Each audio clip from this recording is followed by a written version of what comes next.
Una de las cosas que más me llamó la atención mientras veía Un verano en casa del abuelo es la manera en la que Hou Hsiao-hsien utiliza el montaje y la cámara en un ejercicio de sutileza y riqueza para desarrollar las opciones éticas. En principio, la lógica estructural narrativa de la película parece muy simple. El tema principal está muy claro. Es el proceso por el que el protagonista, Tintín, abandona la infancia para comenzar a encarar los problemas del mundo adulto. Es decir, se trata de una novela de aprendizaje clásica.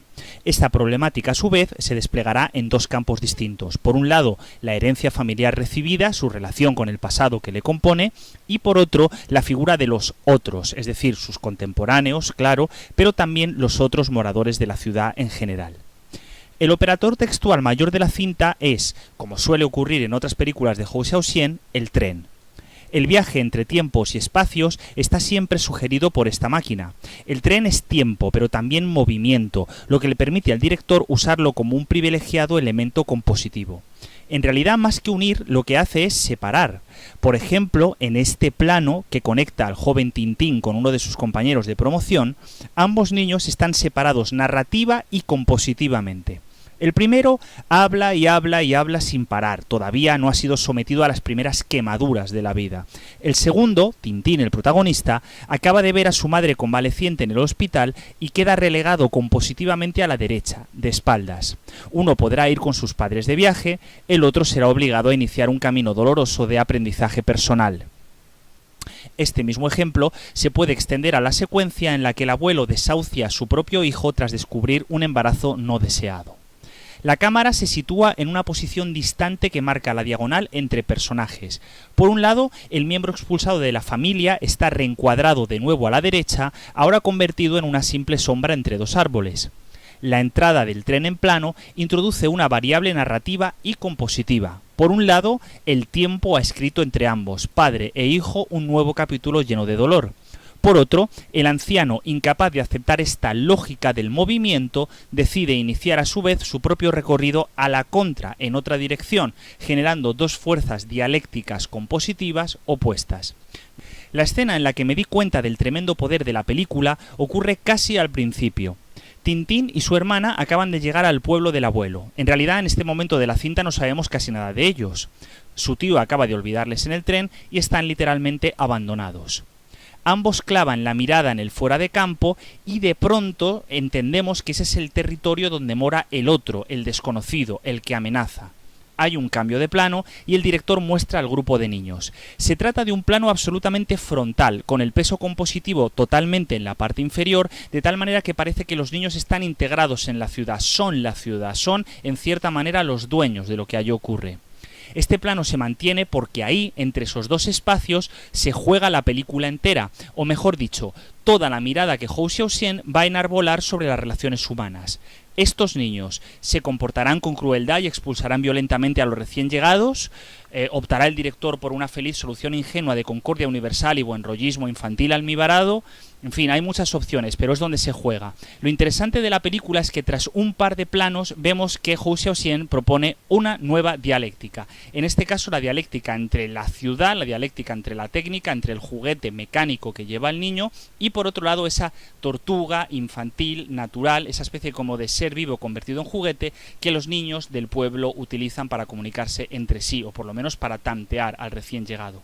Es interesante que la relación entre ambos operadores textuales, juguete y tortuga, sea una relación que vaya a ser eminentemente violenta. Es decir, en un primer lugar, por supuesto, se trata de un juego bastante cruel, el golpear al pobre animal con el juguete, pero además después se establecerá una especie como de intercambio capitalista de tortugas por juguetes, que será como el operador que permita abrir toda la construcción narrativa de la película en este campo relacionado con los otros.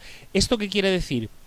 Bueno, es muy interesante porque lo que sugiere es que Hou Hsiao-hsien, desde luego, sabe perfectamente de lo que está hablando y se niega a dar una solución, digamos, clara, almibarada, fácil. Evidentemente abre la puerta a una concordia con el otro, con un encuentro con los otros. Posteriormente veremos unos planos maravillosos en el río donde queda como suturada esta especie de relación entre Tintín y sus contemporáneos, pero evidentemente esto no es gratis. Siempre hay una violencia sistémica, siempre hay un acto cruel por debajo de esos intercambios casi antropológicos que generan las conexiones humanas, las relaciones humanas. El juego parece inocente, pero hay que recordar que muestra dos excluidos. Por un lado, desde luego, la propia tortuga, y por otro lado, Tung Tung, la niña que aparece recortada de los demás, exiliada de los demás, sola en este plano. Hou Xiaoxian introducirá un plano frontal que nos permitirá por primera vez contemplar la casa del abuelo.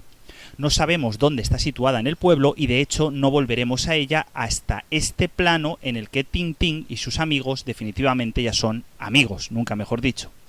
Fijaos, este hermosísimo desplazamiento lateral combina al mismo tiempo y cerrando el primer acto narrativo los dos espacios, la casa y la plaza, lo público y lo privado, lo familiar y lo social. Sin embargo, esta mirada que Hou Xiaoxian proyecta sobre su protagonista masculino no es ni muchísimo menos cómoda. Fijaos, en primer lugar las tortugas volverán a aparecer en la escena de la carrera. Fijémonos en la composición espacial. Los Galápagos se mueven de derecha a izquierda. La meta, por cierto, es un monumento religioso, es decir, ese pequeño altar. Llegar a la meta es, en cierta manera, llegar a lo sagrado, aunque en este caso queda más bien incorporado dentro del juego. La idea quedará reforzada por montaje cuando veamos inmediatamente y por corte otro Zenen desplazándose de nuevo de derecha a izquierda, desembocando a su vez en este río mediante un movimiento de cámara en el que la niña, Tung Tung, seguirá excluida por segunda vez de ese grupo masculino sin poder bañarse con los demás. Esta niña, por cierto, será la única que mirará con respeto a la mujer con discapacidad intelectual del pueblo de la que todo el mundo se ríe. Su presentación además es impagable en términos de montaje. De un lado, la mirada que no juzga, que se pregunta por el sufrimiento del otro. De otro lado, la mirada de la masa, la que se nutre de ese mismo sufrimiento. Finalmente, este plano respetuoso, concreto, en el que la alteridad intelectual y lo sagrado quedan literalmente unidas en composición. Santa e idiota. Los demás juegan alrededor de la muerte porque nada quieren saber de ella. Esta mujer, que ya guarda vida en su interior, que está embarazada, es la única que genera un extraño y muy personal rito funerario. Y por cierto, que si avanzamos, el siguiente plano en montaje será, efectivamente, una de esas tortugas aproximándose a un filo, a una caída, a una frontera. Enseguida veremos cuál es ese filo. Hou Xiaoxian apostará por el valor total del otro en la frontera de la muerte, y más concretamente a propósito de la exclusión y de los costes que entraña. En este hermosísimo momento, esta niña que era condenada por ser diferente, por ser más pequeña, será dejada atrás por esos otros, esos valientes, esos guerreros, como bien queda descrito en las cañas que llevan, que son los que comercian, como hemos visto, con el sufrimiento de las tortugas. Hou Xiaoxian introduce entonces este extrañísimo plano, rodado en cámara en mano, que es una rara avis en su filmografía además. En una cinta compositivamente tan estática, este movimiento implica una doble ruptura, una ruptura enunciativa y un enunciador que se manifiesta, claro, pero también una mirada interna que va más allá de los límites de los márgenes propios de composición del relato. Y de pronto, ¿qué entra en plano? El tren. El tren que lo engulle todo, lo destroza todo y con él la posibilidad de la salvación, es decir, el acto gratuito de quien no espera nada salvo la propia acción concreta de obrar correctamente. Fijaos además que la cámara está al otro lado, es decir, nosotros miramos desde más allá de donde sucede ese abrazo protector, no tomamos parte de él, estamos fuera. Después, este hermosísimo, portentoso plano, en el que las líneas horizontales y diagonales se imponen partiendo el encuadre, dividiendo y dejando claro un único camino, el de la profundidad, marcado por los raíles del tren. Recoger las ruinas de lo vivido, las ruinas del horror, los juguetes que sobreviven a la tragedia, pero también cargar con la grandeza del acto ético. Llueve sobre el pueblo y la masa no tolerará fácilmente que sea el otro el que realice el bien definitivo. Suele ocurrir. Allá donde la maldad se torna en espectáculo, la capacidad para ofrecer un pedazo de belleza o de esperanza suele ser cosa de idiotas o de santos, de aquellos que caminan por los raíles de su propio tiempo, llevando el peso de los excluidos a cuestas.